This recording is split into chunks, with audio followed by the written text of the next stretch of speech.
And when he's gone,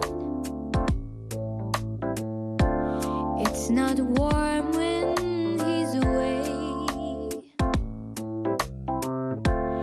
Ain't no sunshine when he's gone, and he's always gone too long. Anytime he goes away. Здравей, пораснало момиче. Здравей. Много ми е приятно, че си тук. И аз се радвам, че съм тук, точно в твоето студио. Ама много си пораснала, наистина. Много си хубава. Благодаря. Как си? Супер, чувствам се добре. Чувстваш се добре? Да. Много хубави песни. Това са кавари, нали? Кавари, да. Старая се, давам всичко от себе си. В YouTube са публикувани. Това не е влог, това е твой канал с кавари. Кавари, да. Но предпочитам, че мисля да почна да качвам и клипчета като Q&A, въпроси и отговарям. Например, въпроси от Instagram, Twitter и такива неща. Да. Много интересна идея. Колко последователи имаш в Instagram? Почти 50 хиляди. 50 хиляди? Почти, да. Но това е повече от националния стадион, като се замислиш. И пишат ли ти? Да, аз им отговарям. Това е най-вече смисъл важно за тях и важно за мен, защото някои хора се обиждат, когато не им отговоря. На мили изказвания и да. И какво, например? Какво те питат? Дай някой. Ами, може ли да ме последваш най-вече? Но пишат ми, че съм, нали, всякакви мили изказвания, като красива си, гордея се с теб, обичам те и всякакви, и на английски също. И на английски? Но... И на испански има. Има от Бразилия фенове. От Бразилия? Да. На колко години са? Не знам. Да знаеш. Ти не им Те са гледаш профилите? Ами, гледам ги понякога, обаче той има само мои снимки. Те са фен страници, да. О, на колко години стана, Криси? 13. 13. Тази година навършвам. Това е 7-ми клас? Да. 7-ми клас. Леле, колко бързо лети времето. Да. Спомням си, когато... Аз си мислих, че било преди 2 години, когато дойдох тук, пък то било... Не, преди Евровизия, беше преди 3,5-4 години вече. Да. А преди 2 седмици, всъщност, това, което ти направи в Инстаграм отново, да отрежеш част от дългата си коса, за да я дариш, като знак на солидарност, съпричастност с жените, които се борят с онкологични... И деца, и жени, да. И деца, и жени, които се борят с онкологични заболявания. Днес е световния ден, всъщност, в който трябва всички да ги подкрепим. Ти защо реши да го направиш? Ами, аз по принцип мислих да си пострижа толкова късо косата от около 1 година. Но не бях сигурна дали... В смисъл, аз питах и приятели дали са съгласни. Но харесваше ми, беше на мода. Защо не? А за дарението не бях сигурна дали имам точните изисквания. Какви са те? Има изисквания? Ами, дължина, сантиметри. Мисля, че минималните сантиметри са 30. И аз имах точно 30. И много се зарадвах, че мога да си даря косата. Просто това е великолепно чувство да направиш такова добро. Да. Познаваш ли хора, които се борят с такива заболявания? Познавах и познавам. Някои са се преборили, някои не могат. Не са успяли. Разкажи ми. Ами, кръстницата ми, тя мина през много тежък период, но тя се справи, беше силна и се оправи. Обаче приятели, нали, бащи на мои приятелки не са успяли и да. Общо взето, това е нещо, за което трябва да се говори, трябва да се помага на тези хора. Абсолютно си... Най-важното е подкрепата. А смяташ ли, тъй като ти написа и твори добро, това е твоя призив, смяташ ли, че доброто побеждава? Би ми се искало винаги да побеждава, но за съжаление няма как това да стане. Но се надявам всеки да вярва и това е най-важно. Да вярва и всичко се сбъдва. А има ли човек, който те вдъхновява с добрините си? Няма определен човек, обаче се възхищавам на всички хора, които помагат в такива трудни ситуации.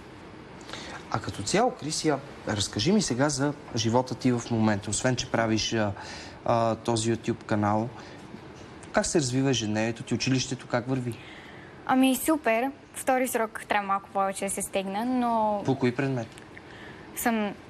Трябва да се стегнеш. Да, трябва да се стегна. Физика. Не ми върви физика. Сложна работа. Да, малко сложна. Не, там за слънцето и тези неща не са ми сложни, обаче малко задачите там, които са малко сложни. Да. Да. Да, но най-вече физика. А химия? Или дяба още? Химия има, обаче тя ми е по-лесна. Сякаш. А чакай да те питам друго. Литературата? Справям се и по български, и по литература. Нормално. Математика? Математика.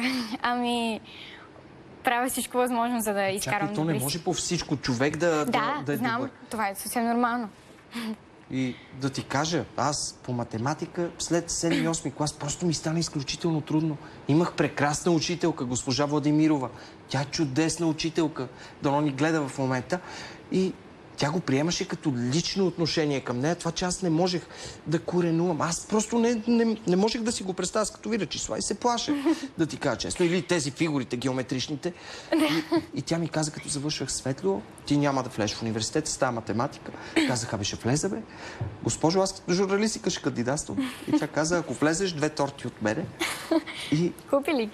Да, и знаеш ли, сега, през септември, дойдох в телевизията и чакаше една торта от госпожа Владимирова. Да е жива и здрава. Супер. Така че ти по математика не знам. Важно е. Учителя е важен. Наистина е важен. Абсолютно. Отношение. Това е. А приятелите ти? Имаш ли много приятели? Много приятели, трудна дума, но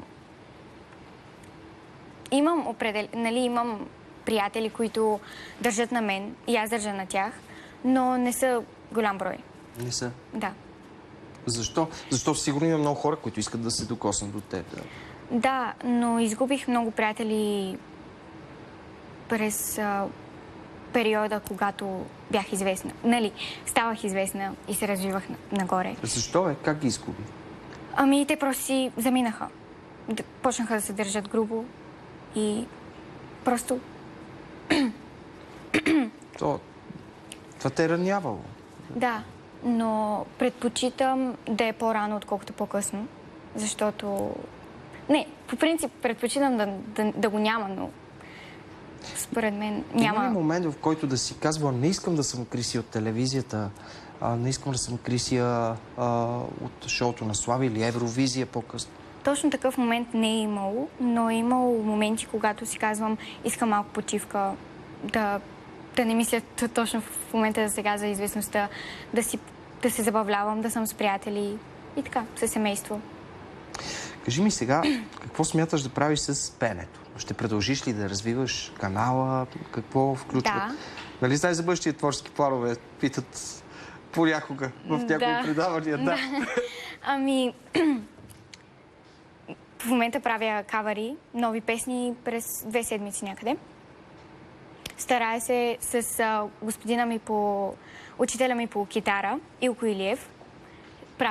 Мислим, работим върху инструментала, а с учителката ми по пеене Свилена Дечева работим върху песента и мислим коя да е следващата песен за YouTube канала. Зрителите питат за нова авторска песен. Планираш ли? В момента работя, обаче това е малка тайна. Кажи ми само на мен, бе. Никой няма да разбере. Само аз и 1 милион души.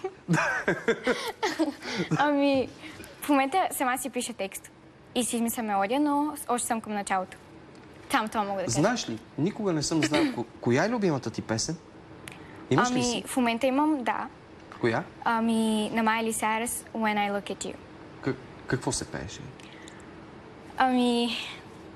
Мога да ти запея на Ed Sheeran. Тя беше миналата ми любима. Тази Shape of You. Добре. I'm in love with the shape of you. We push and pull like a magnet too. Although my heart is falling too. I'm in love with your body. Last night you were in my room. And now my bed sheets smell like you. Every day discovering something brand new. I'm in love with your body. Чудесна си. Беше много, много приятно. Поздрави и на сестрите, и на майка ти, и на баща ти. Как са те, сестрите? Супер, учат. Майка ти я видях, тя е зад камерите, изглежда чудесно. Сестрите учат?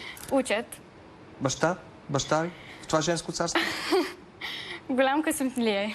Наистина. Ами, с толкова много принцеси вкъщи. Да. Между другото, коя е с най-силно изразения характер от всички жени вкъщи? Малко да удължиме. Ами... Мога да кажа аз, но като най-голямата ми сестра Тифани, тя е най-голяма. Тя на колко е? На 17. На 17. Ти трябва да я слушаш. Да. Да. А малката ми сестра слуша мен. Да. И така. Хубаво. Какво за теб България, Крисия? Пораснало момиче. България е моята родина и се гордея, че съм българка. За теб какво е? За мен? България. Много добре. България е мой скъп дом и много го обичам. Заради такива хора като теб. Чудесна си. Благодаря. Наистина много ти благодаря. Дами и господа, едно голямо пораснало момиче с прекрасен глас. Крисия в 120 минути. Вижте какво следва.